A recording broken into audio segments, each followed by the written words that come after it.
Salut Aurélie, je suis ravie de te recevoir sur le podcast Adoption Graines d'amour.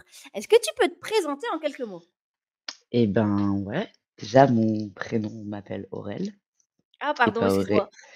Aurélie parce que justement, c'est en rapport avec, mon histoire de naissance et il y a pas de souci, hein, si tu sais pas, il y a aucun problème. J'écoute, je vis, en France, en Bretagne. J'ai 37 ans. Je suis une personne qui est née en France, qui a été adoptée fin des années 80 en France, à Paris. C'est une adoption, née sous X. Actuellement, là où je vis en Bretagne, tu vois, j'élève mon fils de 10 ans. Donc ça, c'est une énorme part de ma vie et de tout ce que ça comporte autour. Je suis entre autres, j'ai plusieurs compétences, mais des choses que je fais surtout en ce moment, c'est, pas mal de massages, peut-être des choses que je peux pas dire comme ça en C'est toi qui vois, enregistrement. tu partages ce que tu as envie de partager.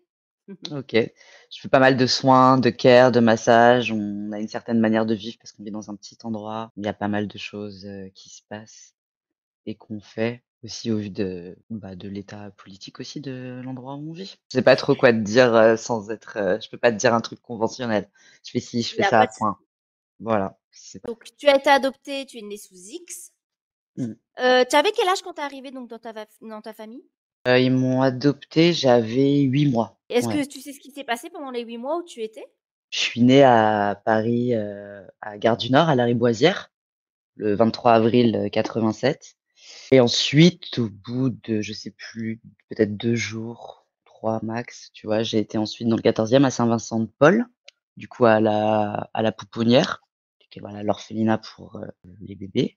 Et du coup, j'ai été pupille de l'État et du coup, j'ai passé mes 8 mois à Saint-Vincent-de-Paul, qui était une chapelle à l'époque. D'accord. Et est-ce que tu as des renseignements sur ton abandon justement ou pas du tout? Non, j'ai aucun renseignement, je suis une personne qui n'ait absolument pas accès à ses origines, du tout. Qui est déjà très tôt voulu faire des recherches, qui ait pu en faire que à partir de 18 ans avec le CNAOP, qu'aujourd'hui c'est une machine que je dois où ça n'a absolument rien donné. Il y a eu un dossier, mais c'est le dossier un dossier bien flou comme on sait que ça peut exister, avec des renseignements, qui ne sont pas des renseignements finalement parce que c'est que des contradictions. Une histoire qui est pas la vraie histoire du tout et je pense qu'il y a quelque ch 2-3 choses qui sont vraies dans ce dossier. C'est plus les écrits, tu vois, des auxiliaires de puère, des trucs comme ça sur, mon temps à la pouponnière, mes journées, tu vois, des comportements. Elle a bien mangé, elle a fait ci, elle a fait ça, des choses sur mon caractère. Voilà, ça c'est les seules traces qui ont l'air d'être vraiment, réelles. Sinon, j'ai pas accès à tout ça. Quand tu dis: «Il y a peut-être une partie qui est fausse», comment tu peux savoir de ce fait-là? Comment tu as su, qu'il y avait une partie qui était fausse? Bah, déjà à cause de toutes les contradictions qu'il y a dans le dossier. Quand tu te poses et que tu le lis page après page, faut vraiment le bouquiner, le regarder et être face à lui pour faire: «Ah oui d'accord, il y a des trucs qui vont pas du tout» et ensuite, Et tu as un petit exemple pour, qu'on comprenne ou un partager, sur toutes les contradictions qu'il y a, si tu en avais une à partager? non, parce qu'il faudrait que je te balance un énorme pan, en fait, de cette fausse histoire, que je suis pas sûre d'avoir envie d'entrer là tout de Ça suite. marche. Il y a pas de souci. Peut-être pourquoi pas, plus tard ou à un autre moment ou d'une autre manière. En Ça marche. fait, le seul truc que je peux te dire, c'est qu'à un peu plus de la vingtaine, j'ai eu un concours de circonstances de rencontre de personnes qui m'ont proposé en fait de leur filer mon dossier, qu'ils avaient des postes, de boulot qui faisaient qu'ils pouvaient peut-être potentiellement avoir accès à des renseignements, à des choses et qu'au bout d'un moment, j'ai eu un peu des renseignements sur mon dossier parce que, bah, voilà, j'ai quand même un état civil et qu'à un moment tout est écrit quelque part aussi, hein, c'est pas un mystère, hein. Il faut arrêter avec ça. Surtout en France, par exemple et que du coup, moi je l'ai pas eu directement au téléphone, c'est une personne intermédiaire, interposée en tout cas qui l'a eu au téléphone, qui lui a posé les questions dont j'avais besoin de poser à peu près. Et les choses en fait qui ont été dites par rapport aux renseignements qu'il a eu sont effectivement, c'est pas que c'est complètement contradictoire, mais avec l'histoire qu'il y a dans le dossier, mais l'histoire qui est dans le dossier, c'est une belle, enfin, c'est une jolie histoire, tu vois. C'est une histoire propre, voilà, Qu'on embellie, aurait brodé en tout cas. qu'on aurait brodée et qui est pas du tout l'histoire, je peux pas dire vraie, mais qui est pas la juste, en tout cas, qui est pas Voilà. l'exacte. Mais on pourra y revenir peut-être plus tard. Qui a en tout cas qui a été modifiée pour la rendre peut-être plus jolie par rapport à la réalité vraiment de ce qui s'est passé.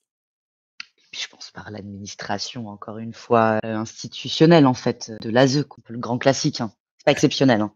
Il y a rien Oui, d'exceptionnel dans mon truc, hein, c'est du tout. ça. Je pense que tu as raison, il y en a quand même beaucoup qui, quand ils cherchent en tout cas leurs origines à un moment donné, se rendent compte qu'il y a des contradictions.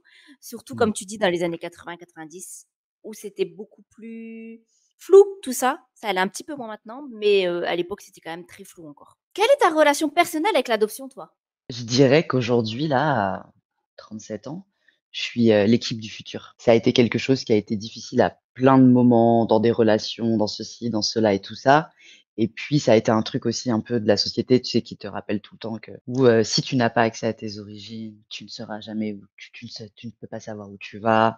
Tout ce truc, tu vois, de construction hyper flinguant pour la santé mentale et aussi, bon, toute la relation aussi avec, les parents adoptifs qui est pas simple. Mais maintenant, là, comme je te dis, ça fait, aussi 10 ans que je suis maman, que je suis référente d'un enfant aussi. Du coup, ça fait aussi bouger énormément de choses. Je crois qu'aujourd'hui, je dis que je suis l'équipe, je fais partie de l'équipe du futur parce que je remarque beaucoup autour de moi le fait de retourner à son histoire personnelle, qu'il y ait adoption ou pas, tu vois? Par exemple, des personnes qui habitent dans des grandes villes et qui retournent, je sais pas, sur leur terre de leurs grands-parents à, tu vois, ces âges-là. Plein, plein, plein de choses. Aussi dans les milieux politiques de gauche, il y a beaucoup de enfin, où il y a des personnes racisées qui aussi, reconnectent avec leur histoire, leur transmission, leur communauté. Tu vois, quand tu viens en France, on sait aussi comment cette société et ce pays aussi, tu vois, te coupe, essaye de te couper d'énormément de choses, adoptées ou pas, avec toute son histoire de colonisation, en fait, qui est encore actuelle. Je pense que maintenant, il y a cette espèce de truc où moi je suis, même si j'ai une très forte transgénérationnelle qui me fait toc toc, c'est quelque part devenu OK de pas savoir et en fait, d'être finalement, moi, la première, tu vois? D'une histoire, en fait et d'une nouvelle histoire, en fait, tout simplement. Bon, c'est pas arrivé tout simplement là, d'ailleurs, mais ça veut pas du tout dire que je suis en contre savoir ou pas savoir. C'est pas dans cet endroit-là. C'est plus de comment moi je me positionne, face à ça et ce que je crée et ce que j'en fais, en fait. Toute ma vie, tu vois, il y a la question fatale qu'on m'a toujours posée, de manière problématique ou pas problématique ou mais d'où tu viens, en fait? C'est quoi tes origines? Tu vois? Toujours avec cette petite intrigue et tout ça et on m'a toujours assigné à, beaucoup d'endroits, beaucoup d'origines. Encore une fois, de manière problématique ou pas problématique.